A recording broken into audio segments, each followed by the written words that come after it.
Oke, selamat pagi anak-anak.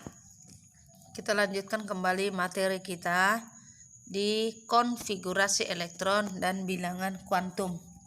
Nah, sebelum masuk ke materi ini, Ibu ingatkan kembali nak. Ya, minggu lalu kamu sudah belajar menentukan partikel yang menyusun suatu atom. Ada berapa partikel nak? Ada 3 ya, yaitu proton, kemudian elektron, dan neutron. Nah, di antara ketiga partikel ini, elektron yang akan kita bahas nanti berlanjut. Ya. Makanya di sini judulnya konfigurasi elektron. Jadi si elektron yang menjadi artisnya di sini. Ya, kita mulai.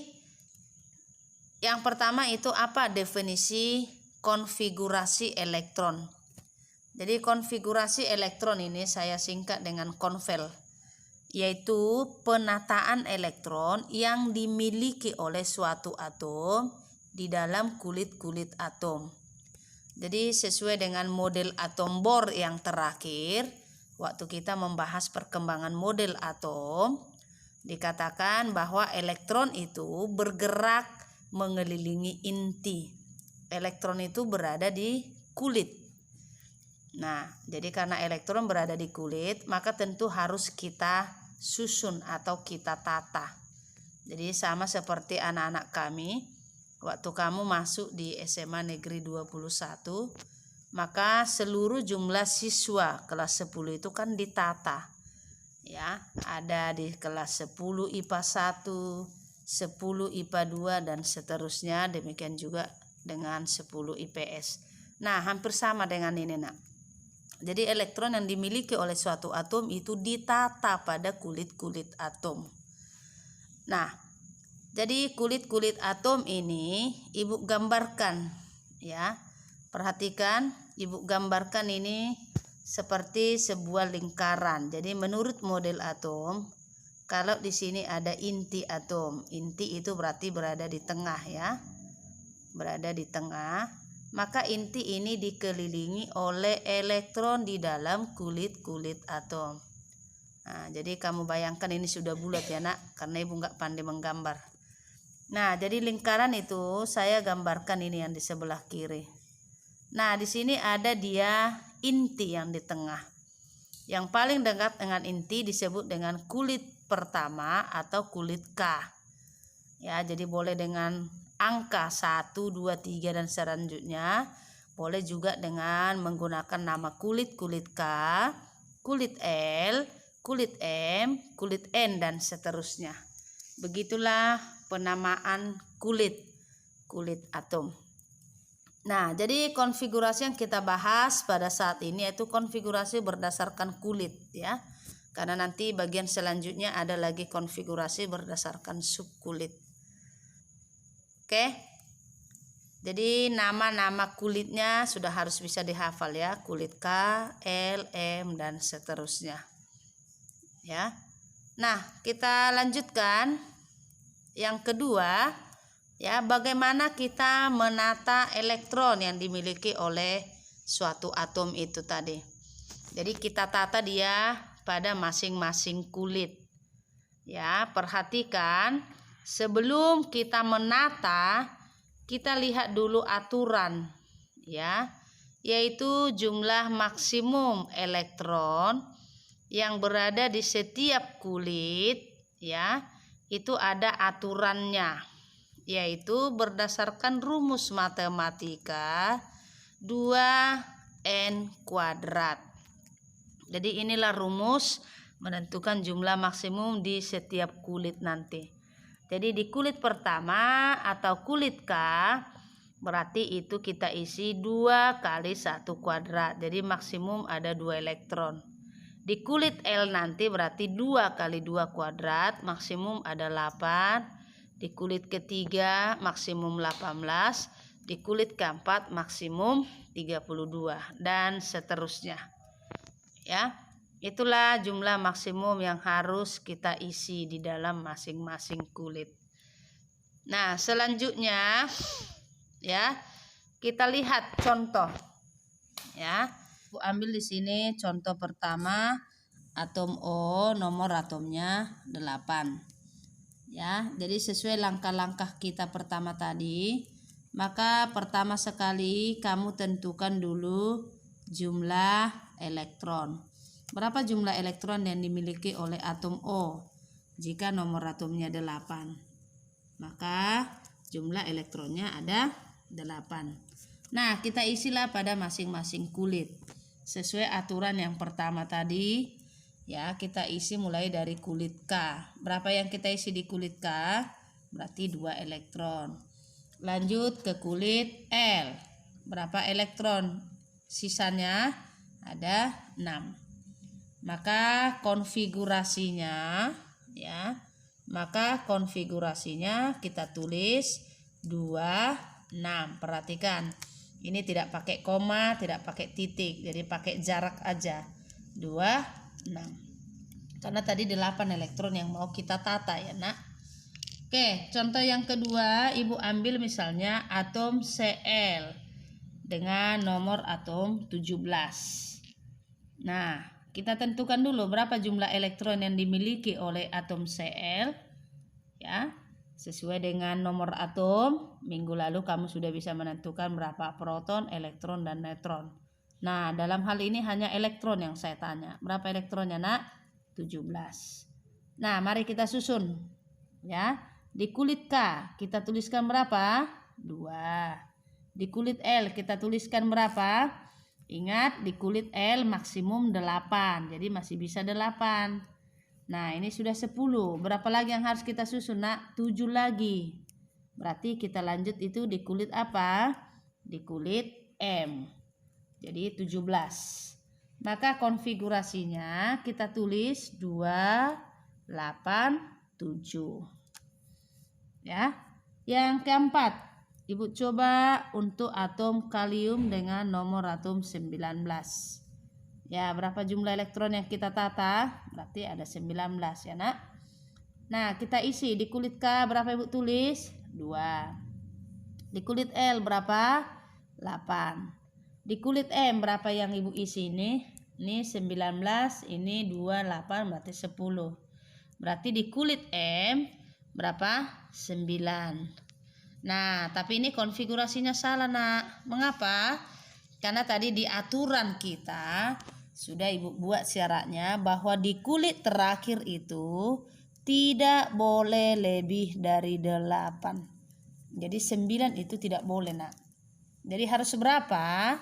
Maka ini harus kita pecah. Kita lihat kulit sebelumnya ini 8. Maka ini harus saya tulis 8. Ya, sisanya berapa? 1 lagi. Berarti ini di kulit N. Ya, jadi konfigurasi yang benar itu di kulit K 2, di kulit L 8, di kulit M 8, di kulit N 1. Jadi jumlahnya 10, 19. Jadi konfigurasi yang benar adalah 2, 8, 8, 1. Nah, untuk contoh selanjutnya kamu coba kerjakan kalau Ibu buat atom Sr dengan nomor atom 38. Berarti elektron yang mau kamu tata itu ada 38. Nanti coba kamu kerjakan. Di kulit K berapa? Di kulit L berapa? Di kulit M, di kulit N, dan seterusnya. Nah, begitulah dia cara menuliskan konfigurasi elektron berdasarkan kulit. Ya. Nah, kita lanjutkan.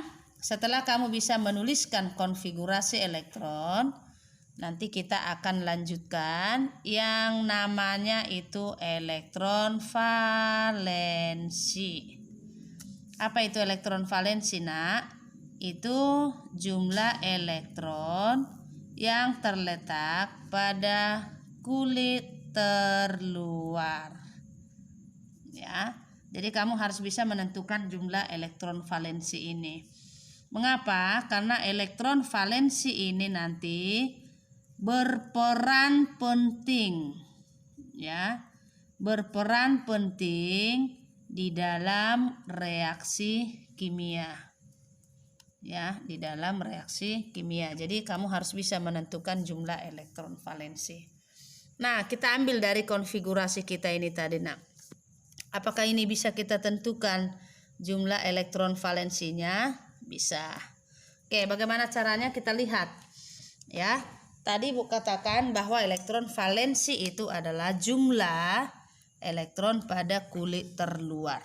Nah, kita lihat tadi untuk atom O. Nih atom O.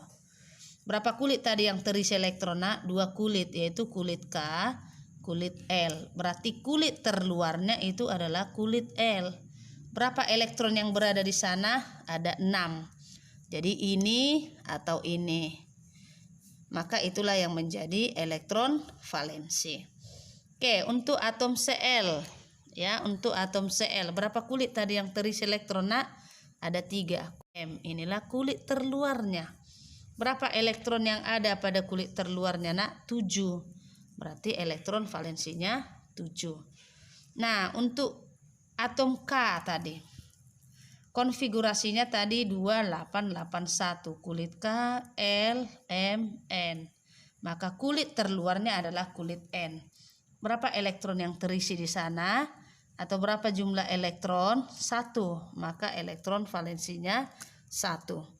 Nah, yang CE, SR tadi kamu lanjutkan nanti, maka ini kamu isi. Berapa jumlah elektron valensi. Oke, Nak? Sudah paham sampai di sana?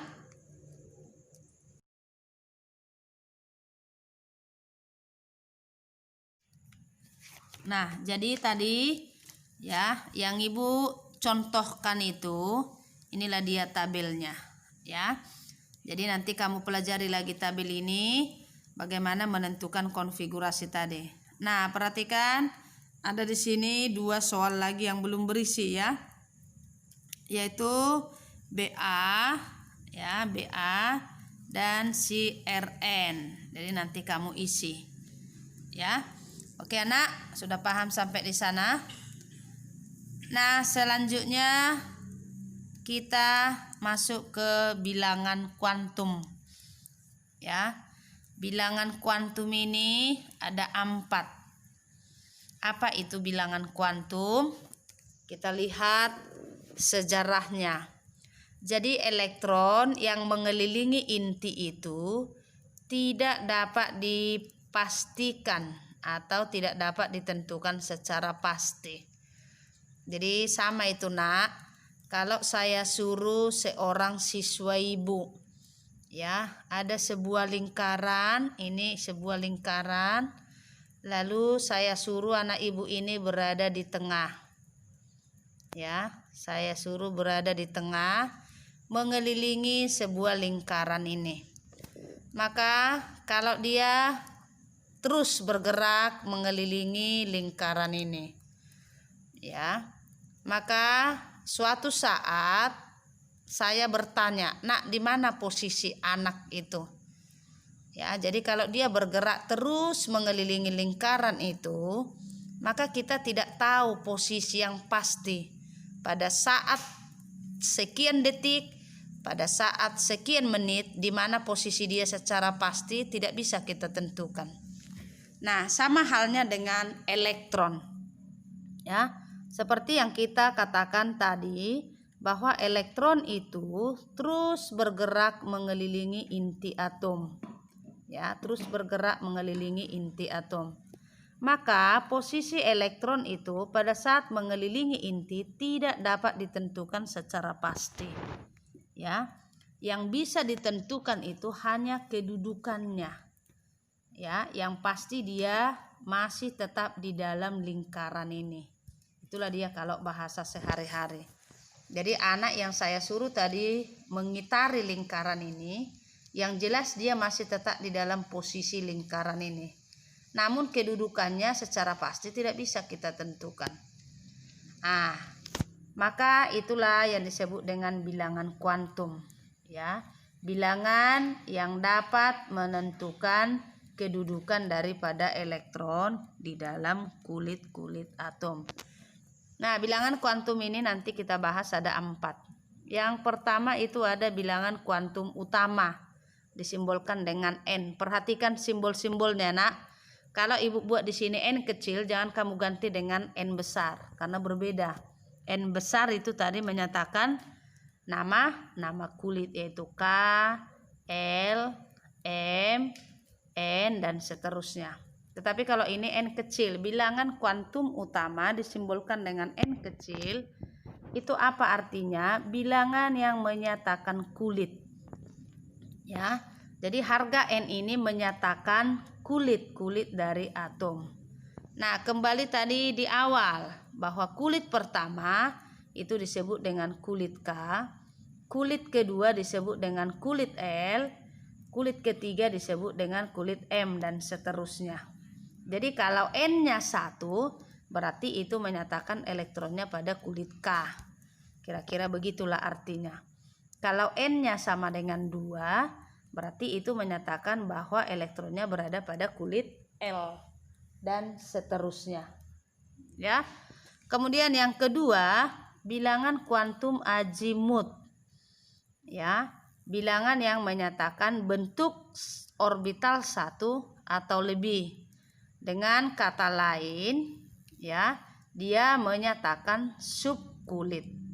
Jadi bilangan kuantum azimut ini menyatakan subkulit. Ya. Kemudian yang ketiga, atau sebelumnya, subkulit yang dimiliki itu ada 4 jenis. Lihat tabel ibu ini, ada 4 jenis subkulit yang dimiliki oleh kulit-kulit atom, yaitu subkulit S, subkulit P, subkulit D, subkulit F. Perhatikan penulisannya, nak, semuanya huruf kecil. Ya. Jadi bilangan kuantum azimut itu dilambangkan dengan L. Jadi kalau subkulitnya subkulit S, maka nilai L-nya sama dengan 0. Kalau subkulitnya subkulit P, maka nilai L-nya sama dengan 1. Ini nilai L-nya sama dengan 2, nilai L-nya sama dengan 3. Nah, jumlah elektron maksimum yang ditempati oleh masing-masing subkulit. Perhatikan ini, nak. Ya, di subkulit S maksimum itu 2, di subkulit P maksimum 6, di subkulit D maksimum 10, dan subkulit F itu maksimum 14. Nah, itulah dia masing-masing subkulit yang dimiliki oleh atom. Kemudian yang ketiga, kita masuk ke bilangan kuantum yang ketiga, yaitu bilangan kuantum magnetik, disimbolkan dengan M kecil. Apa itu bilangan kuantum magnetik? Bilangan yang menggambarkan daerah orientasi elektron di dalam orbital. Jadi orbital ini bahasa sehari-hari boleh saya buat di dalam kamar. Jadi menentukan elektron di dalam sebuah kamar. Kira-kira begitulah gambarannya. Jadi harga M ini tergantung dari nilai L. Jadi harga M yang dimiliki setiap orbital itu dimulai dari minus L sampai dengan positif L. Ya. Jadi tadi subkulit yang dimiliki itu kita katakan ada 4, ya. Orbital atau subkulit S, subkulit P, subkulit D, dan subkulit F. Jadi inilah dia masing-masing kamar yang dimiliki oleh subkulit. Subkulit S itu kamarnya ada 1 atau orbitalnya ada 1. Ini dia seperti kamar. Ya, subkulit P itu ada 3 orbital, maka nilai M yang mungkin itu ada 3. Ya, karena P itu tadi nilai L-nya sama dengan 1. Ini tadi L-nya sama dengan 0. Maka M-nya yang mungkin ya hanya 1, ya kan, yaitu 0. Kalau L-nya sama dengan 1, maka M yang mungkin ada 3, ada minus 1, ya, ada 0, ada positif 1.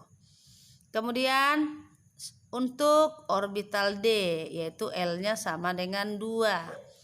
Berarti nilai M yang mungkin ada berapa? Ada 5, minus 2, minus 1, 0, positif 1, dan positif 2. Kemudian untuk subkulit F, itu L-nya 3. Berarti M yang mungkin ada 7, ya. Minus 3, minus 2, minus 1, 0, positif 1, positif 2, positif 3. Itulah dia cara menentukan bilangan kuantum magnetik. Nah, yang terakhir yaitu bilangan kuantum spin disimbolkan dengan S. Ya.